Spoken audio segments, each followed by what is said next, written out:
In the public mind, the origin story of coronavirus seems well fixed.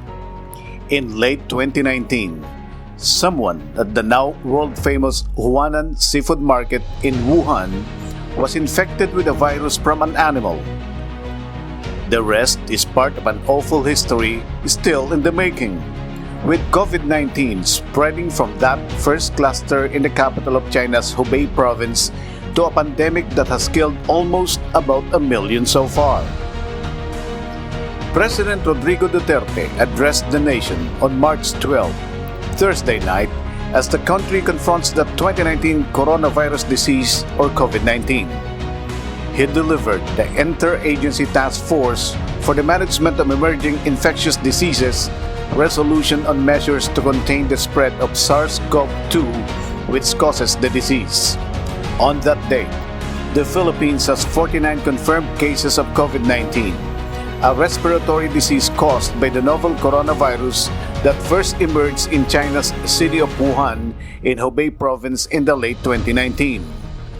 Philippine health officials have reported 49 cases of infections and 2 people, a Chinese and a Filipino, have died.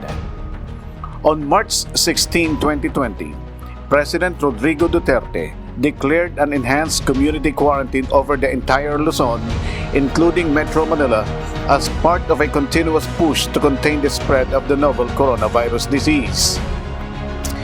A newly issued memorandum from the Palace on the enhanced quarantine guides government agencies to ensure the following: prohibition of mass gatherings and imposition of strict home quarantine among all households, work from home arrangement for the executive branch, only essential establishments are to remain open, suspension of mass public transport facilities, restricted land, air, and sea travel, labor, social welfare, finance, budget, and trade departments to come up with programs for affected workers and businesses.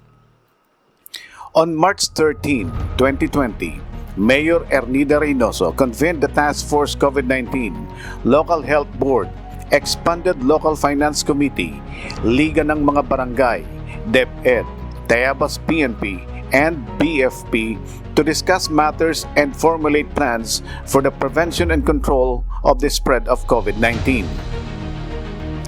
Checkpoints were immediately set up on March 15 in Barangay Kalumpang, Tungkog, Ibas, and Mate, the 4 major entry points to Tayabas. These quarantine control points were manned by the PNP, BFP, DRRMO, Bantay Bayan, BHW, Health Office personnel, and several volunteers. On March 18, the Sangguniang Panlungsod, in a resolution, authorized Mayor Reynoso to impose curfew hours within the territorial jurisdiction of Tayabas City. A ban on the sale, dispense, and consumption of liquor and other intoxicating products was imposed 24 hours a day in Tayabas City beginning March 26, 2020. The City Information and Community Relations Office, in collaboration with the City Price Coordinating Council, spearheaded a massive campaign among retail establishments on price freeze on basic necessities and limits on purchase of basic goods to address panic buying and hoarding. On the onset of the enhanced community quarantine, the City Social Welfare and Development Office collaborated with other offices and local volunteers in the preparation and repacking of relief goods. The first wave of relief goods distribution commenced on March 28, 2020.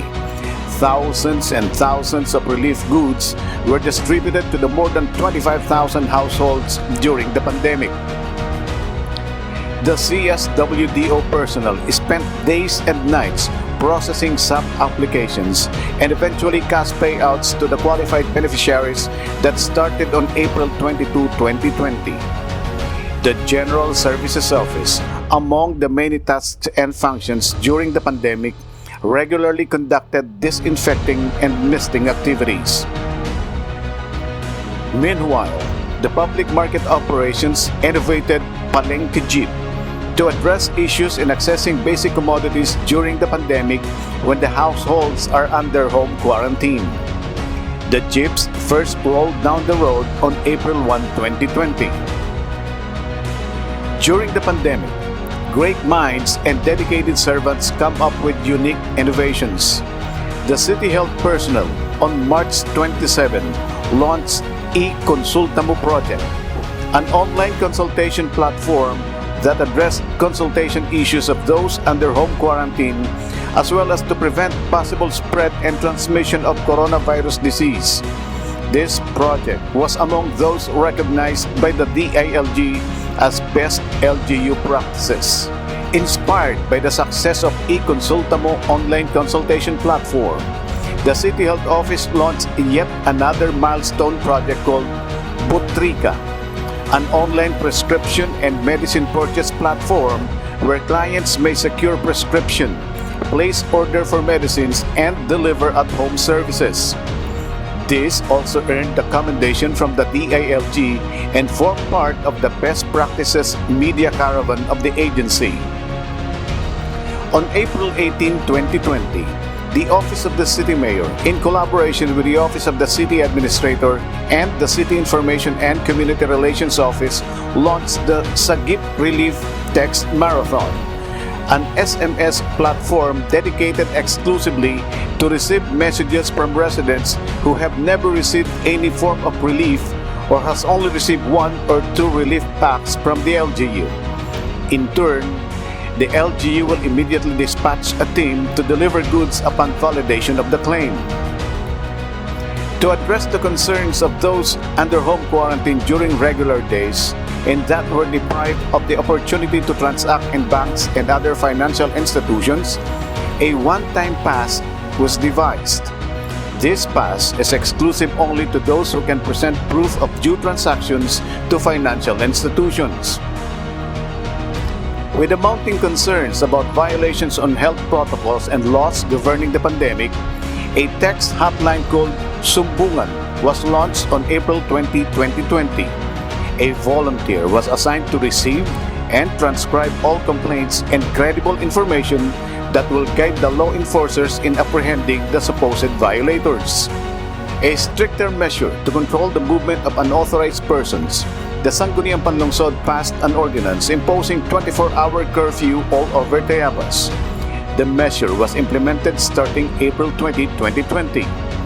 A team of personnel from the City Information and Community Relations Office worked double time to conduct massive information campaign regarding the said measure. Mayor Ernida Reynoso issued a directive to the Office of the City Administrator to make arrangements with any available accommodation establishments to ensure that health workers assigned in Lucena health facilities but are residents of Tayabas and even the local health workers are provided with accommodation so as to reduce the risk of transmission of the disease and for the convenience of the frontliners as well. On April 24, 2020, the city government entered into a deal with various hotels in Lucena and Tayabas City. These hotels provided accommodation to the health workers included in the master list provided by the hospitals. On April 28, 2020, the provincial government of Quezon turned over to the city government of Tayabas through Mayor Ernida Reynoso a volume of relief goods, health coupons, and agricultural inputs for distribution to the qualified beneficiaries. The City Agriculture Office spearheaded the ceremonial turnover of 1.5 million worth of agricultural intervention from Congressman Mark Inverga. The City Mayor received the assistance during the ceremony held in Casa Comunidad on May 8, 2020. To sustain the availability of good rice production, certified seeds were distributed to the local farmers on May 15, 2020. The COVID-19 pandemic brought out the best traits of the local government officers and staff. Every department, division, and section had their own share of walking the extra mile to ease up the effect of the extraordinary situation among each other. There were those officers who worked longer hours just to finish the task. Sa panahon ng pandemya, lahat ng emosyon, opinyon, inobasyon, at higit sa lahat, totoong pag-uugali ang lumalabas. Dito napatunayan na sa larangan ng serbisyo publiko, tayong mga taga-gobyerno, lalo na sa mga lokal na pamahalaan ang nananatili at natitirang inaasahan ng mga tao. Sa 120 taong pagdiriwang ng civil service, ang pamahalaang lokal ng Tayabas ay nagpupugay sa lahat ng lingkod bayan na patuloy na nagsiserbisyo sa panahon ng pandemya. Mga lingkod bayani ng ating lungsod. Ang pagbati ng isang mapagpalang araw sa mga kawani at lingkod ng bayan. Ang buwan ng Setyembre ay kinikilala bilang Civil Serviceman o ang natatanging pagkilala sa mga kawani at lingkod bayan na patuloy na nag-aambag para sa patuloy na kaunlaran, kapayapaan at katahimikan ng ating bayan. Ngayong 2020, muling sinubok ang ating katatagan at pagkakaisa. Nariyan ang pagputok ng Bulkan Taal, sunog, baha, lindol sa iba't ibang parte ng ating daigdig. Sa kasalukuyan, nababalot ang buong mundo ng takot at pangamba dahil sa patuloy na banta ng COVID-19 pandemic. Sa humigit kumulang na 6 na buwan ng ating pakikibaka sa pandemyang ito, nakita at naramdaman ko ang malasakit ng bawat isang Pilipino. Malasakit at pagmamahal na makapagbibigay o makapag-aabot ng tulong sa kanyang kapwa sa abot ng kanyang kaalaman at kakayahan. Maliban sa mga pribadong individual at samahan, nariyan at handang maglingkod ang mga kawani, pamahalaan, upang makapagbigay ng serbisyo sa ating kababayan. Sila sa kasalukuyang panahon ang mga frontliners, health workers, contact tracer, o iba pang mga kawani ng pamahalaan na patuloy na nakikibaka upang patuloy na makaiwas o labanan ang pagkalat ng pandemya sa iba't ibang sulok ng ating bansa.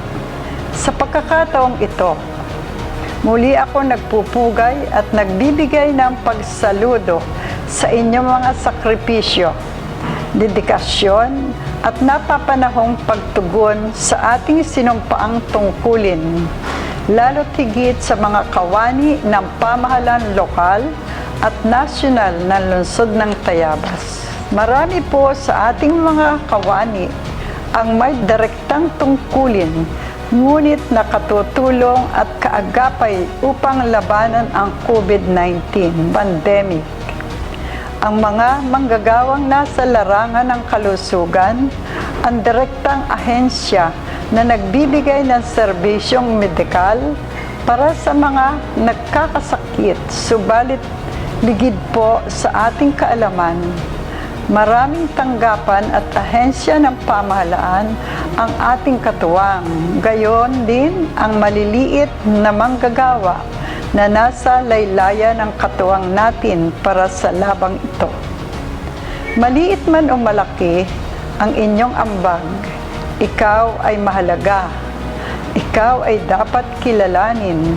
Ikaw ay dapat ipagmalaki. Ikaw ay dapat tularan.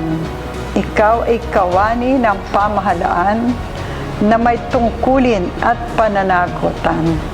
Kaisa po ninyo ang inyong lingkod, Mayor Ernida Agpi Reynoso, na patuloy na pagkilos at paggawa ng mga pamamaraan upang mapigilan ang pagtaas ng bilang ng mga nagpopositibo sa COVID-19.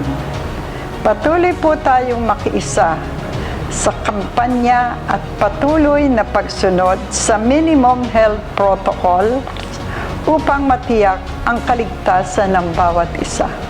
Maraming salamat po. Ang mataas na pagkilala at pagpapahalaga sa ating mga kawani at lingkod ng bayan. Mabuhay ang Philippine Civil Service, mabuhay ang lungsod ng Tayabas. Mayor Ernida Agpi Reynoso.